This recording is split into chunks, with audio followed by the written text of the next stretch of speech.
to a lot of recruiters, obviously, because we recruit recruiters, both on the TA side and also for agencies. But I wanted to share a couple of tips to my agency recruiting friends about business development in this current economic climate.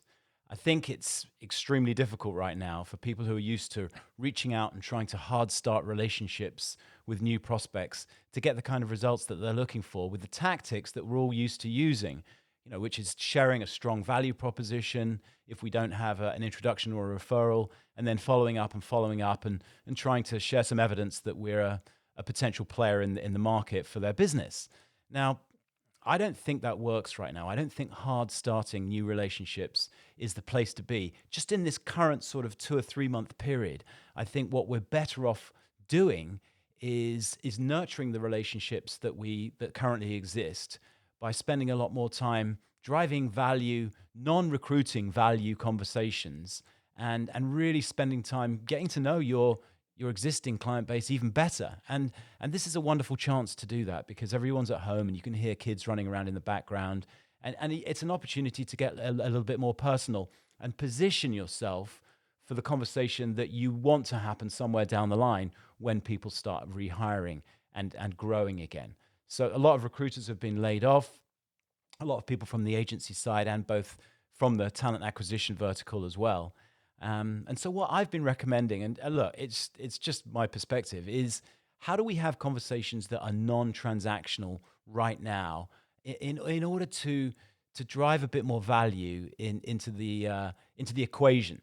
And so what I've been doing and what I've been recommending to people is instead of talking about hiring plans and growth and the other sort of business drivers that we're used to talking about recruiting related, spend a bit more time really digging into the challenges that everyone is facing right now because we're unified by this universal problem.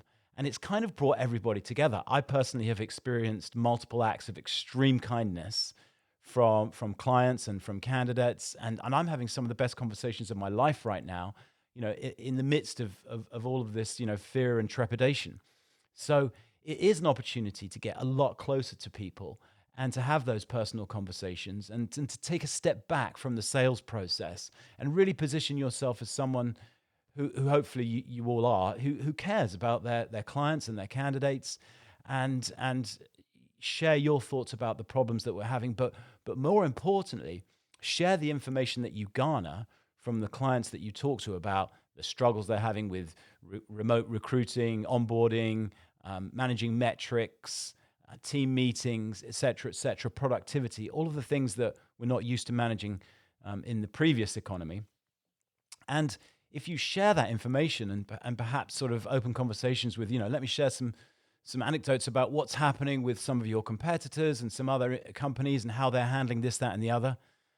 I think you'll find that you get an incredibly good response, as I said, rather than going down the, when are you hiring next? Oh, you're not hiring? Well, when should I call back kind of thing? All that traditional sort of sales stuff that we're all used to doing.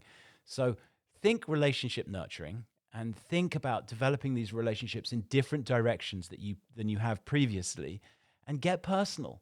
I mean, really, this is the time to do it. Find out everything that you can about your clients that's not necessarily related to the sales activity that you want to engage in with them or the recruiting activity, and position yourself as the person that they want to speak to down the road a bit when things start to re-engage, when people start rehiring and hiring and growing and doing all those things. So it's kind of a small nugget of information that I've managed to stretch out for about 4 minutes. So apologies if you think I've been waffling a bit, but feel free to reach out to me if I can give you any other tips or guidance. And I look forward to maybe doing another one of these videos. So take care out there. Stay strong.